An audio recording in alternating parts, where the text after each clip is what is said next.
Assalamu alaikum wa rahmatullahi wa barakatuh. Today we're going to talk about tayammum. What does mean tayammum? Tayammum means intending to do something linguistically. But the Islamic terminology of the word tayammum, it means seeking to rubbing the face. Now we're talking about rubbing the face, not washing the face, because there's no water. Tayammum is the alternative of the water when the water is not available. Okay. The evidence is what Allah said in His Quran. وإن كنتم مرضى أو على سفر أو جاء أحد منكم من الغائط أو لامستم النساء فلم تجدوا ماء فتيمموا سعيدا طيبا فامسحوا بوجوهكم وأيديكم. That's in Surah Al-Ma'idah. No, in Surah Al-Nisa. In Surah Al-Ma'idah, فامسحوا بوجوهكم وأيديكم منه. Okay? So, this is something that you do. Let me translate the ayah. Allah said, if you were ill, or you were on travel, or you defecated, they went, to losing way of defecation, or you touched woman and did not find water, then tayammamu sa'idan tayyiba. Okay? Seek to find a pure, clean dust. Sa'id means dust. It's not necessarily the sand itself. Otherwise, no. No. Any place that is covered by dust, okay, you can use it. I wonder, I've seen something really funny. Some people came from Morocco to Hajj, and I saw them having a smooth kind of stone, which they put in their pocket. Whenever they want to make wudu, they just touch it like this, rubbing their hands and the face, and they say, that's wudu. That's ignorance. Anyway, so rub your faces and your hand. This ayah is evident, a proof that tayammum can be the alternative of water, and you can use it for wet dreams and any other thing, like going to the bathroom, whether you're urinating or defecating. Okay, so you can use the dust as alternative of the water. Sorry, I mean to say, as alternative for the lost water, the unavailable water. Okay. Now the Prophet, Allah said, or you touched woman. Does it mean that if I touch woman, I should be taking a bath, otherwise I make tayammum? No. What was meant here by the touching means intercoursing. But politely, this is a polite way of using the term. From intercourse, sexual intercourse, to the word touch. The evidence, Allah the Almighty said, يا أيها الذين آمنوا إذا نكحتم المؤمنات ثم طلقتموهن من قبل أن تمسوهن فما لكم عليهن من عدة تعتدونها. O you who have believed, if you married women, then you divorced them. Okay? You divorced them before you touching them. So there is no iddah that they should be doing for you before you touch them. Only touching, that means if I touch like this the woman and I want to divorce her, I have to give her she has to make iddah only because I did this? No. It's had been interpreted by the interpreters of the Quran that what was meant here, the intercourse, not only the mere touch. And the ayah is so clear. In another ayah, Allah the Almighty says, وَإِن طَلَّقْتُمُوهُنَّ مِن قَبْلِ أَن تَمَسُّوهُنَّ وَقَدْ فَرَضْتُمْ لَهُنَّ فَرِيضَةً فَنِصْفُ مَا فَرَضْتُمْ. But if you divorce them and you did not touch them yet, and you have vowed or you have promised to give them a dowry, then if you divorce them before you touching them, then you should be giving half of the dowry agreed about. What is it? Only because touching like this? No. What was meant by that? The intercourse. Okay? And it is impossible. It is impossible that the dowry will be diminished to 50% merely because just touching the woman like this. No. Alright, so now we come to the question, when tayammum will be allowed? Number one, if you did not find the water. You can't make tayammum and the water is available, unless there are some other cases in which we are going to explain. The evidence of that is the ayah we have recited before. وإن كنتم مرضى أو على سفر أو جاء أحد منكم من الغائط أو لامستم النساء فتيمموا. Okay? The Prophet ﷺ saw a man who was isolating himself from people. The Prophet said to him, "What stopped you? What prevented you from praying with us?" He said, "I have janabah." That means ejaculation, junub, wet dreams, and there is no water. The Prophet said, عليك بالصعيد فإنه يكفيك. عليك بالصعيد فإنه يكفيك. You should be using as-sa'id, means the dust. It is sufficient for you. Okay? This hadith is agreed upon. It is permissible for the person who makes tayammum, okay? It is permissible for him to use the tayammum as long as water is not available, even if it's 10 years, even 20 years. Okay? The Prophet said, ﷺ, according to the hadith narrated by Abu Dawood, and At-Tirmidhi, and An-Nasa'i, and Ahmad, and Imam al-Zahabi said it is authentic. Okay? It is allowed. Oh, the Prophet said, the sa'id, which is the dust, the good, pure sa'id, okay, is the purificator, tahur al-Muslim, وَإِن لَمْ يَجِدِ الْمَاءَ عَشْرَ سِنِينَ. It will remain to be a purifier for the person. That means it's pure, and you can use it as purification instead of the water.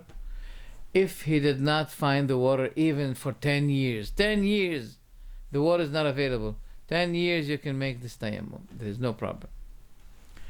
But losing the water doesn't mean that this is the only reason why you make tayammum.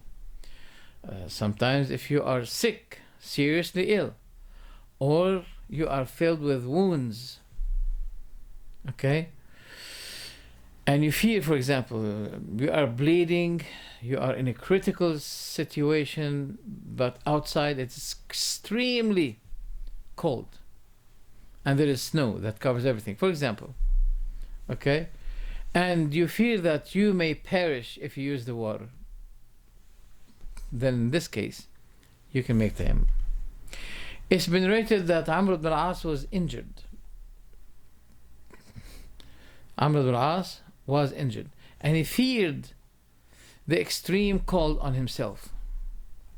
He fears that if he take wudu, he may perish. And he remembered the ayah where Allah the Almighty said, وَلَا تَقْتُلُوا أَنفُسَكُمْ إِنَّ اللَّهَ كَانَ بِكُمْ رَحِيمًا. And do not kill yourself, for Allah regarding you or over you is merciful. He's merciful to you. Then this man I mean the companion, Amr ibn al-As radiallahu anhu, when he remembered this ayah, do not kill yourselves, for Allah is merciful to you. He said, I remember this ayah, and I decided to perform tayammum without making wudu.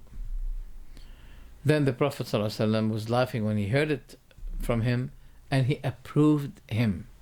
He approved him.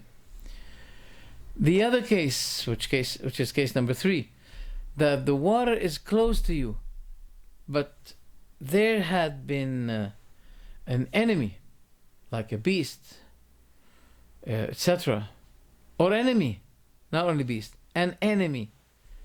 You fear that an enemy will be taking advantage of you.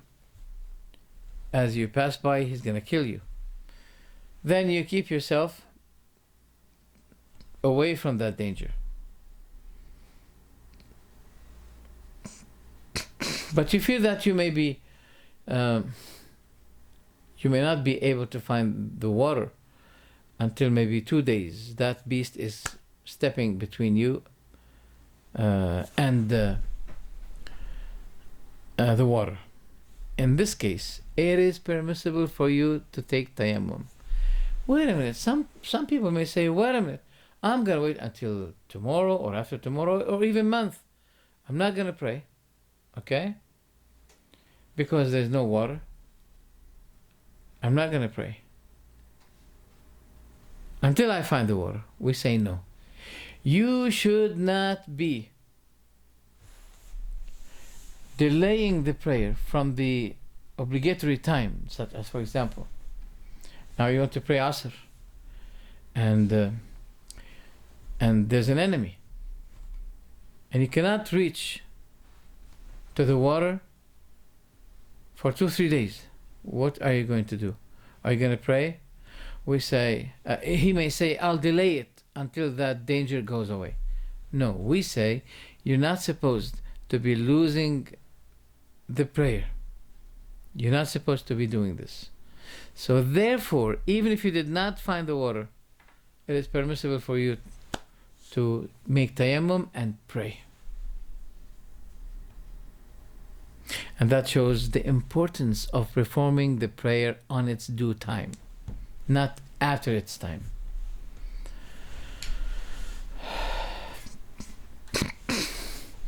If also he needed the water, he has a limited water, which is not available in his whole village, for example, and he needed the water for cooking or the removal of any filth or dirt, okay, then he makes tayammum and he keeps the water that is with him. Now, the question, how to make tayammum? This is a very important question. We say he should be saying Bismillah, then he strike his 2 hands, palms, with a dusty place, like that. Okay? 1 time is enough. Or a dust, or a dusty, or sand, or dusty stone, for example.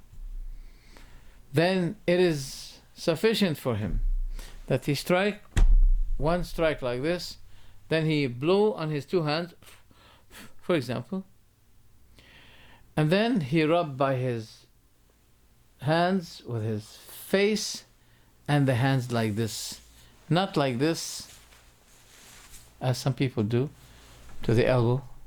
No, only here, just like that. That's enough. Okay? It had been narrated by Ammar ibn Yasir that Ammar had janaba, wet dreams. Then he was thinking about, okay, wudu is to rinse your hand until the elbow with the water. He said, wait a minute, if I have janaba, if I have wet dreams, and there's no water, if there's water, I bathe my whole body with water. If there's no water, then I'm going to fill my body with dust. So in the desert, he did it. He took off his clothes and he was rolling himself on the sand, thinking that the sand should reach the whole body as the water should be reaching the whole body. Okay? Then the Prophet ﷺ said, it was enough for you that you strike with your two palms the ground like this, then you blow, then you rub thereby your face and your hands to ar-rusugh, to the fist here, and that's all. Now Umar radiallahu anhu, he thought that I can make tayammum after losing wudu, but not for janaba or wet dreams. Ammar ibn Yasir went to the Prophet ﷺ and consulted him, and the Prophet said something against what Umar used to believe in. He went and he asked the Prophet, and the Prophet said, tayammum is enough for you even if you have wet dreams. Okay? So, what breaks your tayammum? Anything will be nullifying tayammum, the same of what usually nullifies wudu. But there's one extra issue here, which is finding the water. When you find the water, finish. You have no more tayammum. Finish. You have to take wudu. But wait a minute. If a person performed prayer by the tayammum he has, then after finishing his prayer, he found the water. Should he be repeating the prayer? The answer is no. It had been raised already. There's no need. What about even if it's on its time? For example, let me give you an example, okay? Let's say 1:30, the adhan of dhuhr is given, right? Until now there's no water.